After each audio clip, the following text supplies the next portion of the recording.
అడబల్దేవి, బాపట్ల జిల్లా. సార్, రాజకీయ నాయకులు నేను చాలామందిని చూశాను, కానీ మీ అంత యాక్టివ్గా ఒక యువకుడులాగా అసలు మీరు మాట్లాడుతుంటే నాకు ఒక రకమైనటువంటి అసూయ కలుగుతుంది. భగవంతుడు మీకు ఇంత శక్తినిచ్చాడు. నేను ఒక టీచర్గా ఒక గంట సేపు చెప్పిన తర్వాత రెస్ట్ తీసుకోవాలని కోరుకుంటా. నేను మీ యొక్క స్పీచ్ ఎప్పుడు వింటా, అసలు ఎప్పుడు కూడా అలసట కానీ దాంట్లో తప్పులు కానీ ఎక్కడ దొరికినట్లు నాకు కనిపించలే. కానీ భగవంతుడు మీకు ఇలాంటి వాగ్దాటి ఇచ్చినందుకు, శక్తినిచ్చినందుకు నేను ప్రత్యేక ధన్యవాదాలు తెలియజేసుకుంటూ, ఒక సోషల్ స్టడీస్ టీచర్గా నాకు ఒక డౌటు నా మదిలో లెగుస్తుంది. ఎందుకంటే నేను ఈ మధ్య సంక్రాంతి సెలవులకి హైదరాబాద్ వెళ్ళే, ఇంతవరకు నేను ఎప్పుడూ చూడాల.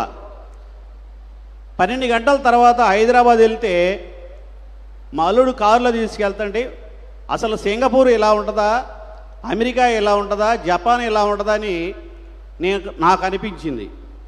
అంత అభివృద్ధి చేశారు. సరే, ఇప్పుడు మీరు, నా సందేహం ఏంటంటే జనాభా నిర్వహణ చేయాలి మనం.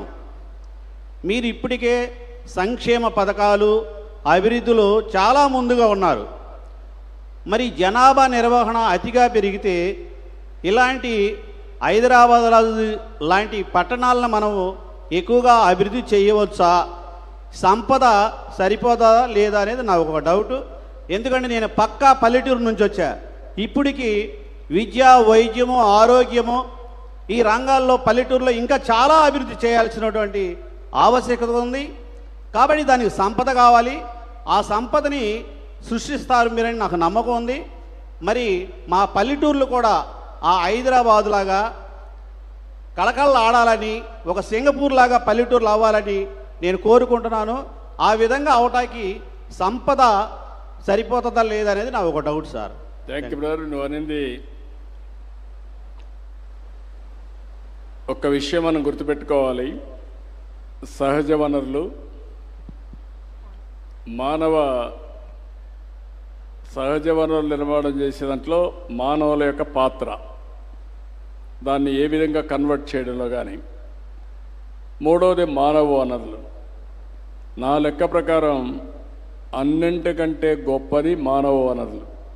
నేను ఒక మాట మీకు చెప్పాను, right time, right leader, right place, Narendra Modi గారని.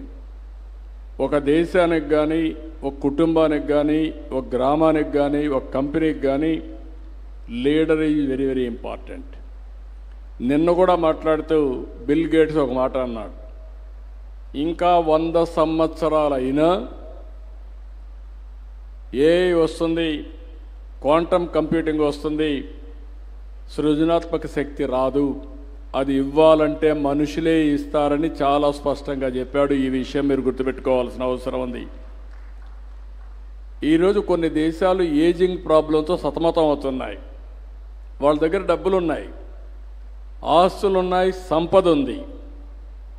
కనీసం ఆరోగ్యం జాగ్రత్తగా చూసుకోవాలంటే, మందులు ఇవ్వాలంటే రోబోస్ కూడా వచ్చాయి. ఆ విషయం కూడా మీరు గుర్తుపెట్టుకోవాలి. రోబో ఈజ్ ఎ రోబో, మనిషి ఈజ్ ఎ మనిషి. మనిషిని రీప్లేస్ చేసేది ఇప్పుడే కాదు, భవిష్యత్తులో కూడా ఏది రాదు. ఈ విషయాన్ని మీరందరూ కూడా గుర్తుపెట్టుకోవాల్సిన అవసరం ఉంది. సంపద మనం సృష్టించేది. మీరు ఒక మాట అన్నారు, హైదరాబాద్. నేను ముఖ్యమంత్రి అయ్యాను, అయినప్పుడు నేను ఆలోచించాను, నాకు చాలా సమస్యలు ఉన్నాయి. ఆ రోజు సమస్యలు మీరు చూస్తే జీతాలు కూడా ఇవ్వలేని పరిస్థితి. 3 నెలలకు ఒకసారి జీతాలు ఇచ్చేవాడిని. నేను అందరికీ చెప్పాను, నన్ను నమ్మారు. 9 ఏళ్ళు సమయం ఇచ్చారు. బెస్ట్ పాలసీస్ క్రియేట్ చేశాను, పబ్లిక్ పాలసీ. అందుకే ఒక మాట చెప్తున్నా మీ అందరికీ, పబ్లిక్ పాలసీ అనేది డెడ్లీ కాంబినేషన్. ఇక్కడే ఎకనామిక్ అడ్వైజర్ గారు ఉన్నారు ప్రధానమంత్రి గారికి. ఒక రాజకీయంగా ఉండే ఒక వ్యక్తి కానీ, పార్టీ కానీ పబ్లిక్ పాలసీ తీసుకొస్తే ఆ పబ్లిక్ పాలసీ ద్వారా ఎనలేనటువంటి సంపద కానీ, ఎంపవర్మెంట్ కానీ సమాజానికి జరుగుతుంది. హైదరాబాద్లో నేను ₹1 రాష్ట్ర బడ్జెట్లో ఖర్చు పెట్టలేదు. నాకు హైదరాబాద్లో గవర్నమెంట్ ల్యాండ్స్ ఉండేటివి, నిజాం ల్యాండ్స్ అన్నీ. ఆ ల్యాండ్స్ ఇచ్చి నీళ్లు లేని ప్రాంతానికి నీళ్లు తీసుకొచ్చాను. ఎవరు సాధ్యం కాదనుకుంటే కృష్ణా జలాలు 9 monthsలో తీసుకొచ్చాను. కరెంటు లేకపోతే కరెంట్ ఇచ్చాను. ఆ రోజు అనేవాళ్ళు హైదరాబాద్ చుట్టుపక్కల రంగారెడ్డి జిల్లా మోస్ట్ బ్యాక్వర్డ్ డిస్ట్రిక్ట్. 25 ఏళ్లలో రంగారెడ్డి జిల్లా highest per capita income in the country. Bombay కాదు, ఇంకొకటి కాదు, రంగారెడ్డి జిల్లా. వై? ఆ సంపద అక్కడ సృష్టించాం. Government of India economic reforms వచ్చినాక పీపీపీ మోడల్స్ వచ్చాయి. మనం డబ్బులు పెట్టడం లేదు, అవకాశాలు ఇస్తున్నాం. వాళ్ళు పీపీపీ మోడల్లో క్రియేట్ చేశారు. ఒక హైటెక్ City PPP model, IT companies వచ్చాయి, బయోటెక్నాలజీ పార్క్ వచ్చింది, ఇంటర్నేషనల్ ఎయిర్పోర్ట్ ₹1 లేకుండా కడితే ఈరోజు 17% హైదరాబాద్ అభివృద్ధికి ఒక ఎయిర్పోర్ట్ సహకరిస్తూ ఉంది. ఒక ఔటర్ రింగ్ రోడ్ వేసాం, 165 కిలోమీటర్లు. అది హైదరాబాద్కు ఒక వడ్డాణ మారిగా తయారయ్యే పరిస్థితి వచ్చింది. ఈరోజు మీరు ఒక మాట అన్నారు, హైదరాబాద్లో నాకు 9 సంవత్సరాల అవకాశం ఇచ్చారు, నేను ఒక ఎకో సిస్టమ్ క్రియేట్ చేశా. అది అయిన తర్వాత ఏమైంది? నేను ఓడిపోయిన తర్వాత 10 ఏళ్ళు పట్టింది నాకు తిరిగి రావడానికి. అదే కానీ 2004లో మళ్ళీ గెలిచి ఉండుంటే ఈరోజు తెలుగు జాతి ఎక్కడుండేదో ఒక్కసారి ఊహించుకోమని మిమ్మల్ని కోరుతున్న. నెక్స్ట్ లెవెల్కి వెళ్ళిపోయేవాళ్ళం. అప్పుడు వేసిన ఫౌండేషన్తో సింగపూర్ కంటే బెటర్గా, దుబాయ్ కంటే బెటర్గా హైదరాబాద్ వచ్చింది. విభజన జరిగింది. ఇక్కడికి వచ్చి దానికంటే బెస్ట్ సిటీ ఇక్కడ కట్టేవాళ్ళం. విశాఖపట్నం తయారయ్యేది, తిరుపతి తయారయ్యేది, రాష్ట్రం మొత్తం అభివృద్ధి అయ్యేది. అందుకే ఈరోజు మీకు అందరికీ ఇక్కడ టెంట్లో వేసి ఇక్కడ కూర్చొని పెట్టారంటే ఏ కార్యక్రమం జరిగినా అమరావతి నుంచే చేయాలనే దృఢ సంకల్పంతో తొందరలోనే ఇక్కడ కన్స్ట్రక్షన్ జరగాలని ఇక్కడే పెట్టాను. మీకు అష్యూరెన్స్ ఇస్తున్నా, డెఫినెట్గా ఆంధ్రాకు ఈ శక్తి ఉంది.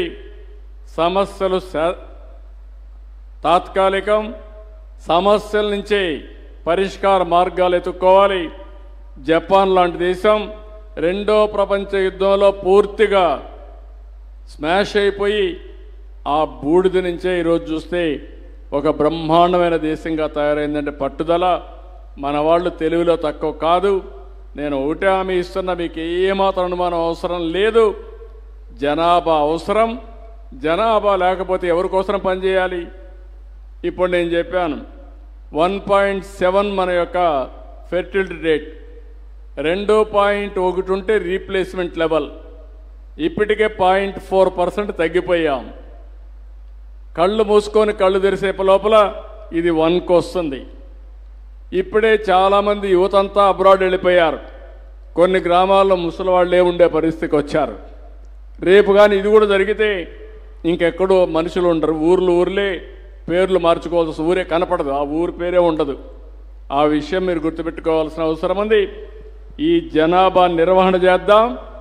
రాష్ట్రాన్ని నెంబర్ 1 రాష్ట్రంగా చేసుకుందాం.